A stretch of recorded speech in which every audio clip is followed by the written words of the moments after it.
जय हिंद। स्वागत है आप सबका एक बार फिर से हमारे यूट्यूब चैनल परीक्षा गंज पर। तो देखिए, आज का जो क्वेश्चन है वो बहुत इंपॉर्टेंट क्वेश्चन है करंट अफेयर के। और ज़्यादा समय ना लेते हुए पहले ही क्वेश्चन पर हम आपको ले चलते हैं। देखिए, आपकी स्क्रीन के ऊपर ये दिख रहा होगा, आपकी स्क्रीन के ऊपर यहाँ दिख रहा होगा, लिखा गया है विजयवाड़ा।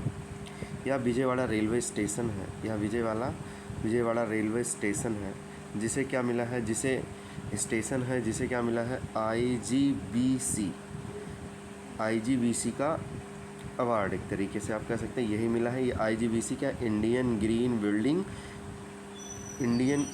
बिल्डिंग काउंसिल, ठीक है ना, जिसे क्या मिला है, आईजीबीसी का अवार्ड। देखिए, आईजीबीसी का अवार्ड मिला है ग्रीन रेलवे स्टेशन का सर्टिफिकेट।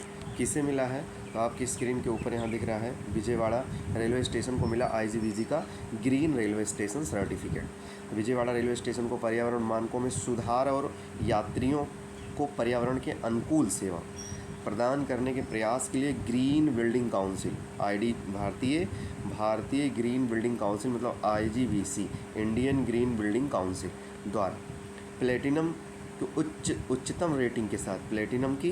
उच्चतम रेटिंग के साथ railway station green railway station certificate से सम्मानित किया गया। यह 2019 में सोने से 2023 में प्लेटिनम तक के इस रेलवे स्टेशन की रैंकिंग है।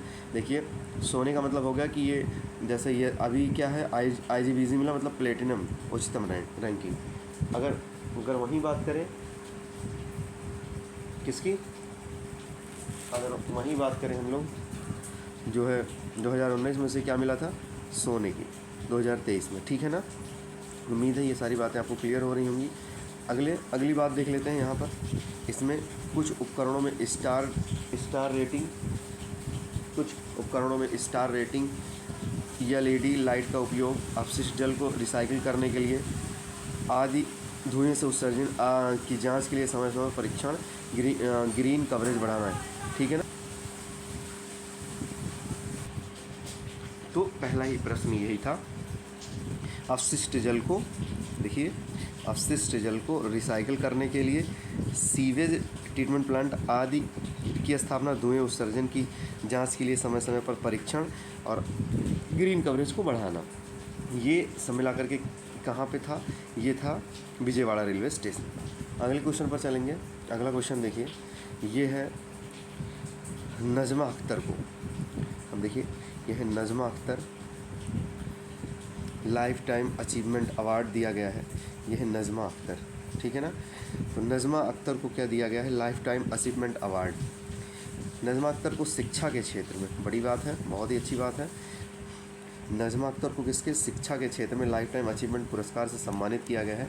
जामिया मिलिया इस्लामिया मतलब जेएमआई की vice chancellor professor Najma Akhtar हाल ही में lifetime achievement award academia से सम्मानित की गई हैं। इस पुरस्कार को उन्हें डॉक्टर रघुनाथ अनंत मलेश्वर मतलब पद्म विभूषण ने, जो कि पद्म विभूषण से सम्मानित है, ने मेकिंग इम्पॉर्टेंट बात यहाँ है, मेकिंग इंडिया एम्प्लॉयबल शीर्षक द्वारा आयोजित ग्रैंड कॉन्फ्रेंस और पुरस्कार कार्यक्रम में प्रस्तुत किया गया था, जिसका आयोजन टीम लीज एडिक्ट द्वारा किया गया था।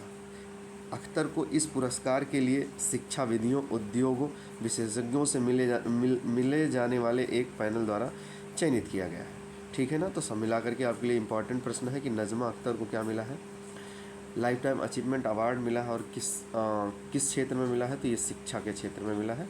एक इम्पॉर्टेंट प्रश्न ये भी है। अगले क्वेश्चन पर चलेंगे, और अगला क्वेश्चन देखिए, अगला क्वेश्चन आपकी स्क्रीन के ऊपर है। ये लीबिया में मचाई तबाही, तूफ़ान डैनियल। देखिए, आप देख पा रहे होंगे स्क्रीन के ऊपर, ये है तूफ़ान डैनियल। पूरी तरीके से शहर कैसे तहस नहस हो चुका है लीबिया का, ठीक है ना। तो तूफ़ान डैनियल ने पूर्वी लीबिया में मचाई तबाही, 5300 से अधिक लोगों की मौत। डेनियल नाम के शक्तिशाली तूफान ने भयानक नुकसान होने के बाद पूर्वी लीबिया आपातकाल की स्थिति में, ठीक है ना, यहाँ क्या कर दिया गया, आपातकाल में मतलब हज़ारों लोग प्रभावित हुए, जिनमें से 53,000 से अधिक लोगों की क्या हो गई है, जिनमें से 53,000 लोगों अधिक लोगों की जान चली गई है। तूफान के दौरान कई बांध टूट गए, जिसमें पड़ोस में गंभीर बाढ़ आ गई, कई घर बह गए, लोग लापता हैं, सदस्यों की तलाश करनी पड़ रही है। ठीक है ना, तो पूरी तरीके से उथल पुथल हो गया है लीबिया में, माफ़ी चाहते हैं, लीबिया में। और ये कौन सा तूफ़ान आया? तूफ़ान का नाम है डेंगिया। ठीक है, उम्मीद करते हैं ये भी बात आप सबको समझ में आई होगी। बहुत ही बढ़िया। अगले क्वेश्चन पर चलेंगे और अगला क्वेश्चन देखिए, भारत के किरण। ये भारत के किरण, आप देखिए, ये है भारत के किरण, जो कि गेम खेलते हैं जी। गेम कौन सा खेलते हैं आपको पता होगा। हाथ में क्या है? रैंकेट है छोटा सा। तो भारत के किरण ने क्या किया? भारत के किरण जॉर्ज ने इंडोनेशिया बैडमिंटन मास्टर का खिताब जीत लिया है। या क्या खेलते हैं? बैडमिंटन खेलते हैं, ठीक है ना, बैडमिंटन खेलते हैं और मास्टर का खिताब जीत लिया। भारतीय बैडमिंटन खिलाड़ी किरण जॉर्ज ने उत्तरी सुमात्रा के मैदान में आयोजित इंडोनेशिया मास्टर 2023, ठीक है ना, मास्टर 2023 में जीत हासिल की। इसमें इन्होंने क्या किया है? जीत हासिल किया है। इम्पॉर्टेंट बात यहाँ है कि वर्तमान में बैडमिंटन रैंकिंग में 50वें स्थान पर है। ठीक है, 50वें स्थान पर है। और असाधारण कौशल का प्रदर्शन करते दुनिया के 82वें नंबर के खिलाड़ी जापान के ताकाहाकी को 21-19, 22-20 के स्कोर के साथ एक गहन मुकाबले में हरा दिया। किसने हरा दिया? जॉर्ज ने, ठीक है ना, जॉर्ज ने हरा दिया है। तो ये प्रश्न था किससे? ये प्रश्न है किरण जॉर्ज से, ठीक है ना, जो बैडमिंटन में इन्होंने क्या किया है? बैडमिंटन में मास्टर का खिताब जीता है, जो कि कहाँ, ये टूर्नामेंट कहाँ हो रहा था? इंडोनेशिया, मास्टर 2023, ठीक है ना। हो कहाँ रहा था? उत्तरी सुमात्रा के मैदान। नेक्स्ट क्वेश्चन पर चलेंगे। अगला क्वेश्चन आपकी स्क्रीन के ऊपर ही है। ये G20 के बाद ये बात निकल के आई है। ये देखिए, यहाँ गलियारा की बात किया जा रहा है। गलियारा और यहाँ ये गलियारे की बात किया जा रहा है। अब ये है क्या? देखिए, मध्य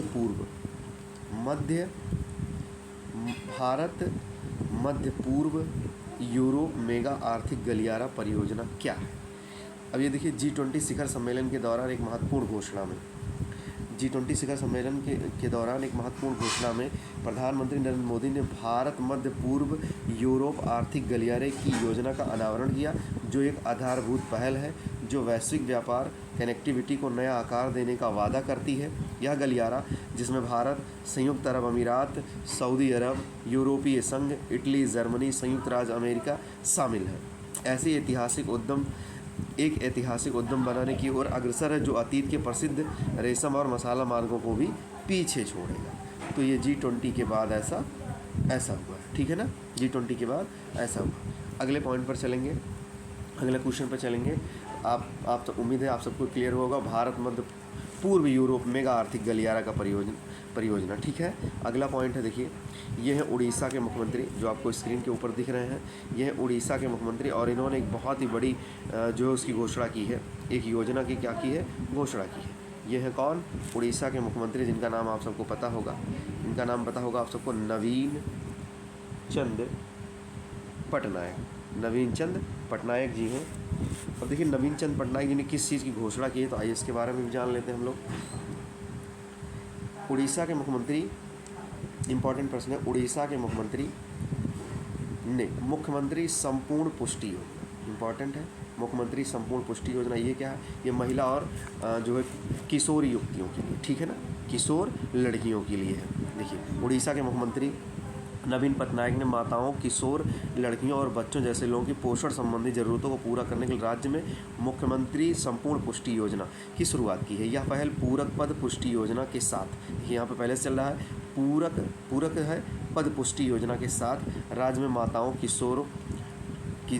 किशोर लड़कियों और बच्चों की पोषण संबंधी ज़रूरतों को पूरा करेगा। इसमें है क्या? आप देखिए, ज़रूरतों को पूरा करेगा, और साथ ही साथ यह एक ठोस प्रयास है।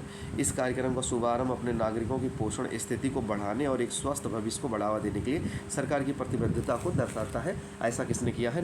नवीन चंद पटनायक जी, जो कि कहाँ के हैं? जो कि उड़ीसा के मुख्यमंत्री हैं। अगले प्रश्न में चलते हैं। अगला प्रश्न है, देखिए, शिवराज सिंह चौहान जी करेंगे अनावरण। ये क्या है? ओंकेश्वर नाथ, ये एक स्टैचू बन रही है। कहाँ बन रही है? मध्य प्रदेश में। आप देखिए, अभी यहाँ पर पूरी तरीके से आप देख पा रहे होंगे, काम बिल्कुल चल रहा है। अभी ये जो है बनाया जा रहा है इस स्टैचू को, इस स्टैचू को, ठीक है ना, इस प्रतिमा को। शिवराज सिंह चौहान ओंकेश्वर में करेंगे आदि शंकराचार्य की 108 फीट ऊंची प्रतिमा का अनावरण। आदि शंकराचार्य की 108 फीट ऊंची प्रतिमा का अनावरण। देखिए पूरी बात हम जान लेते हैं। ये मध्य प्रदेश के मुख्यमंत्री शिवराज सिंह चौहान, मध्य प्रदेश के कौन मुख्यमंत्री शिवराज सिंह चौहान 18 सितंबर को ओंकेश्वर में महान दार्शनिक आदि शंकराचार्य की 108 फीट ऊंची प्रतिमा का अनावरण करने जा रहे हैं, जो समानता की प्रतिमा स्टैचू ऑफ वननेस नामक स्मारकीय परियोजना ने अपनी भव्यता और आध्यात्मिकता महत्व के कारण महत्वपूर्ण ध्यान आकर्षित करेगा। समय लगा करके आपको जानना है कि इसका क्यों किया जाए, तो समानता की प्रतिमा है, अर्थात समानता की प्रतिमा अर्थात स्टैचू ऑफ वननेस इसे कहा जाएगा। और मध्य प्रदेश कैबिनेट ने स्टैचू ऑफ वननेस परियोजना के लिए 2141 मतलब 2141 करोड़ रुपए से अधिक का पर्याप्त बजट आवंटित किया है इस स्टैचू के लिए। ठीक, अगले प्रश्न पर चलेंगे, लेकिन एक बार फिर से आपको बता रहे हैं शिवराज सिंह चौहान ओंकेश्वर में करेंगे आदि शंकराचार्य की 108 फीट ऊंची प्रतिमा का लोकार्पण। नेक्स्ट क्वेश्चन, अगला क्वेश्चन है ओजोन दिवस से, और बहुत ही इंपॉर्टेंट प्रश्न भी है, वेरी इंपॉर्टेंट प्रश्न है। देखिए वर्ल्ड ओजोन डे सितंबर 16 मतलब 16 सितंबर को क्या मनाया जाता है, विश्व ओजोन दिवस। आप सबको पता है कि हमारे लिए क्यों इम्पॉर्टेंट है विश्व ओजोन दिवस। आप अभी आप देख लीजिएगा इसकी थीम, सबसे इम्पॉर्टेंट चीज़ क्या होती है, इसकी थीम, सबसे इम्पॉर्टेंट चीज़ क्या होती है, इसकी थीम होती है। तो उम्मीद करते हैं आप सब इस चीज़ से क्लियर होंगे।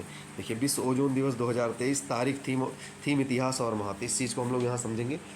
आखिर बात क्या है, विश्व ओजोन दिवस, जिसे ओजोन परत के संरक्षण के लिए अंतर्राष्ट्रीय दिवस के रूप में भी जाना जाता है, प्रति वर्ष 16 सितंबर को मनाया जाता है। यह दिन हमारे ग्रह, इंपॉर्टेंट बात यहाँ देखिए 16 तारीख को, ठीक है ना, अंतर्राष्ट्रीय योग दिवस सितंबर को मनाया जाता है। हमारे ग्रह पृथ्वी की सुरक्षा में ओजोन परत द्वारा निभाई गई महत्वपूर्ण भूमिका याद दिलाता है। ओजोन परत मुख्य रूप से ट्राई ऑक्सीजन मतलब O3, जी यहाँ देखिए O3 मतलब अणुओं से बनी है, जो सूर्य के हानिकारक पराबैंगनी किरणों को एक ढाल के रूप में काम करती है। यूवी मतलब होता है अल्ट्रावायलेट, जी, हानिकारक किरणों को क्या करती है, एक ढाल के रूप में काम करती है। इंपॉर्टेंट बात नीचे है, ठीक है ना, इंपॉर्टेंट बात नीचे है।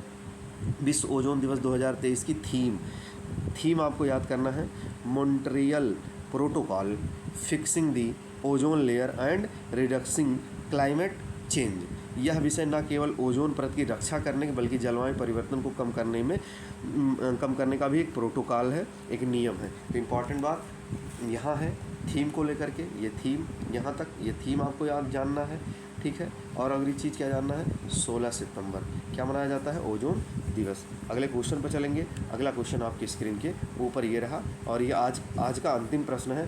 और ये देखिए, ये रजनीश कुमार जी हैं, देखिए former SBI chief Rajneesh Kumar appointed chairman of master card in India, मतलब मास्टर कार्ड के क्या बनाए गए हैं, चेयरमैन बनाए गए हैं रजनीश कुमार जी, ठीक है ना। SBI के पूर्व चीफ रजनीश कुमार बने मास्टर कार्ड इंडिया के नए चेयरपर्सन, मतलब इंडिया के नए चेयरपर्सन कौन से, मास्टर कार्ड के। भारतीय स्टेट बैंक SBI के पूर्व चेयरमैन रजनीश कुमार को गुरुवार को credit card company master India का नया चेयरपर्सन नियुक्त किया गया। यह कदम भारत में अपनी उपस्थिति को मजबूत करने और घरेलू भुगतान के गतिशील प्रदर्शन को नेविगेट करने के लिए मास्टर कार्ड की प्रतिबद्धता को दर्शाता भी है, ठीक है ना। आप सबको ये भी क्लियर होगा। भारतीय स्टेट बैंक के पूर्व चेयरमैन रजनीश कुमार इस पद के लिए अनुभव का खजाना लेकर आए हैं। रजनीश कुमार का करियर भारत के सबसे बड़े बैंक भारतीय स्टेट बैंक में लगभग 4 दशकों तक फैला हुआ था। वह अपने कार्यकाल के दौरान विभिन्न जो है पदों पर भी उन्होंने कार्य किया है।